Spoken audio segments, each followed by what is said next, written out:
We're going to talk about dynamic apex. With respect to dynamic SOCL and dynamic SOCL, we've already covered these, and all we're referring to is you can use database.query to do a string-based SOCL query that's dynamically generated at runtime. So those two aren't too different from what we've already talked about, but schema describe is something we have not talked about. All right, so schema describe, what this is for is schema describe is for programmatically inquiring about your data model, okay?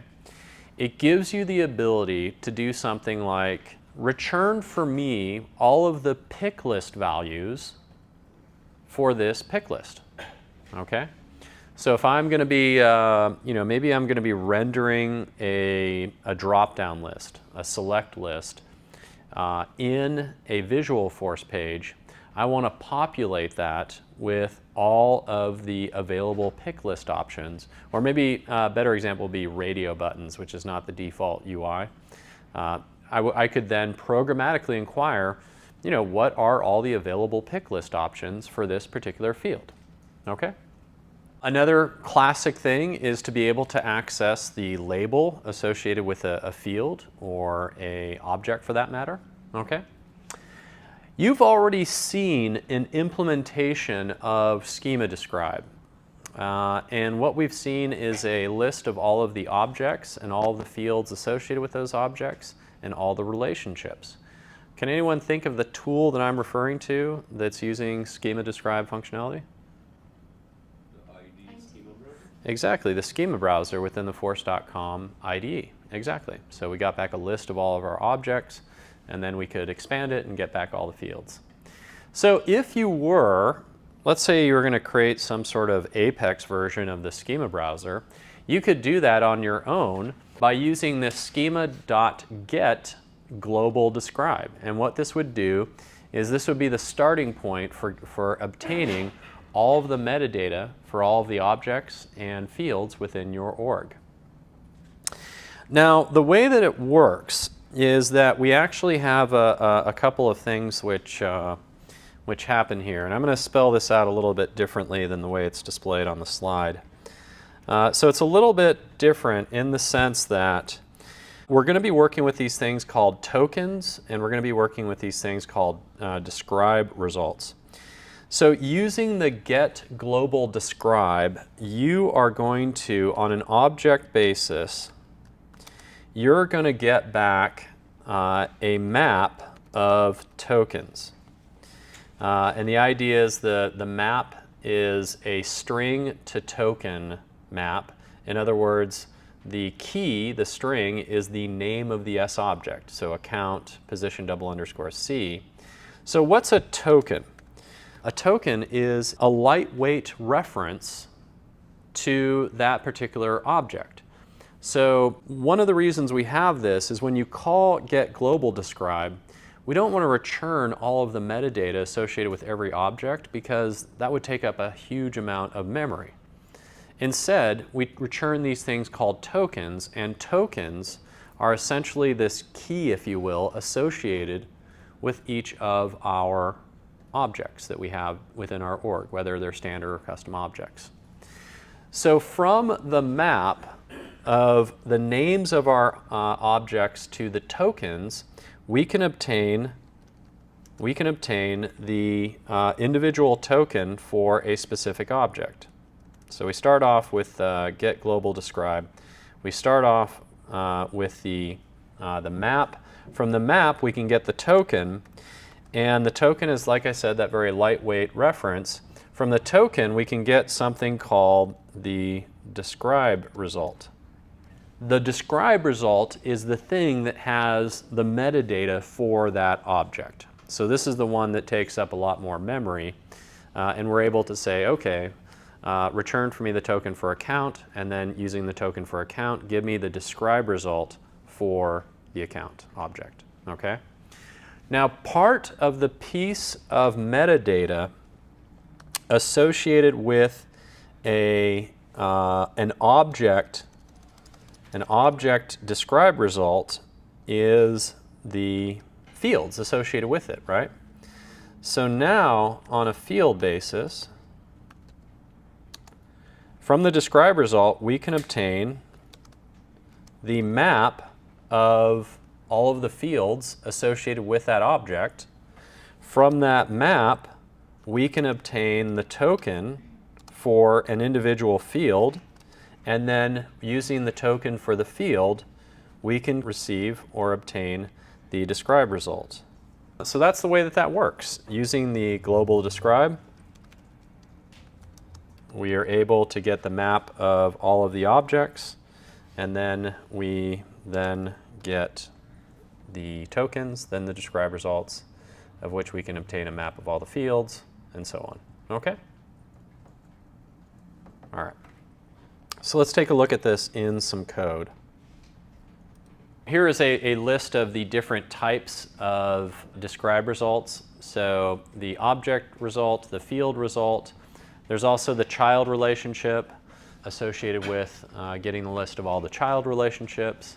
Otherwise, when you're going up to the parent, it's just a field. What's explained here in words is what I drew for you in that little diagram that I did. So you start out with a global describe, you obtain the token. From the token, you obtain the describe result, and then you can obtain the map for the fields. So let's take a look at this example and the way it works within code. So up here, we have the call to get global describe, and what we get back is this schema map. And from here, so now, just so you know, this is an academic example, so you wouldn't have this hard-coded, but we're just doing it for that purpose. You would probably be past this in a method, and you could dynamically figure it out. But what we're going to do is from the global describe schema map, we would obtain the token for, in this case, the account. This results in the token dot get describe. We now have the describe result for that object. A piece of metadata associated with an object is all of the fields. And so with the describe result, there's this dot fields dot get map. We now have the map of all of our field tokens. Here, once again, we've hard-coded in the industry field.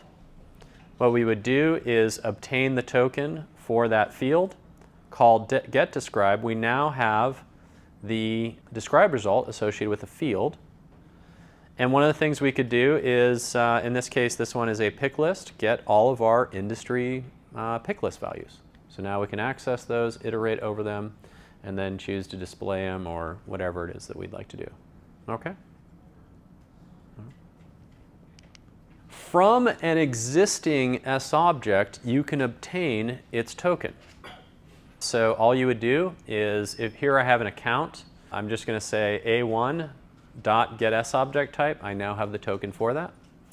You can actually generate a new record, so a new instance of an SObject from the token. Okay, so we could do that. Or once we have the token, we could call getDescribe. So we have an SObject, we obtain the token from the SObject, we then call getDescribe, we now have access to its metadata, right? Okay. There's actually some notation, we'll see it tomorrow when we take a look at Visualforce controllers. If we know the field that we want to access, remember actually, if we know it ahead of time, we don't have to get the entire map and then drill down. We can just do schema dot and then position double underscore C dot fields dot and then obtain the token that way. So industry or whatever it is that we wanted to grab. Okay. Yeah. All right. Okay. And we'll see an example of that. You actually saw something like this when we were talking about Apex sharing. Remember we had our sharing reason? So that was expressed using schema dot and then that notation. All we're talking about when we talk about dynamic SOQL is the ability to do a query against the database using a string. Same thing goes for SOSL. One thing that you want to be aware of is the possibility of an injection attack, where what someone will do is, if you're doing a lookup, you could obtain a true result by typing either, in the case of a standard database, some SQL, or typing, in our case, some SOQL into that field.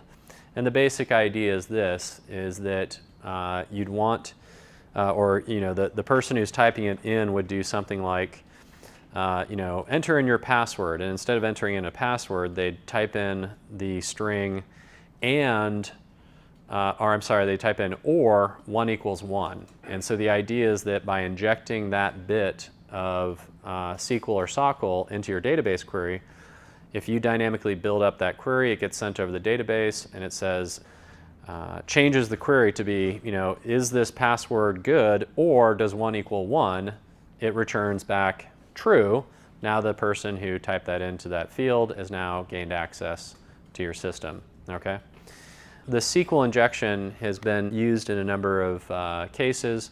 The way you guard against it is you escape single quotes. So in other words, when the user attempts to type in that string into that field, by escaping the single quotes, you essentially mangle what they've attempted to do, and then the query will simply fail, be a query exception, and that will be the end result of their attack. Okay?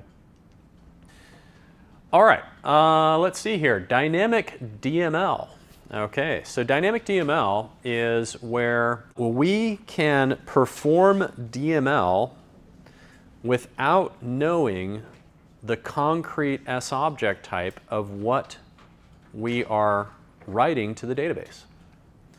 So in other words, DML operations support the SObject type. And here we have an example. So we're saying we have our method up here, which is modify any SObject. We're passing the record to update. We don't know what it is, and then the field to modify and the value to put. So you could create a method like this where we call put on the SObject. We are going to identify the field we want to modify and then the new value, and then say update. Whatever this thing is, we don't know what it is, nor do we know what field the user just updated. Update that record in the database. Now in this case, here we have some code. So we have our contact. We insert it into the database so it exists. And then we call our method, down here, let's focus on line 8. We call our method and we pass a reference to our contact record, and we say change the last name to Benioff. Okay?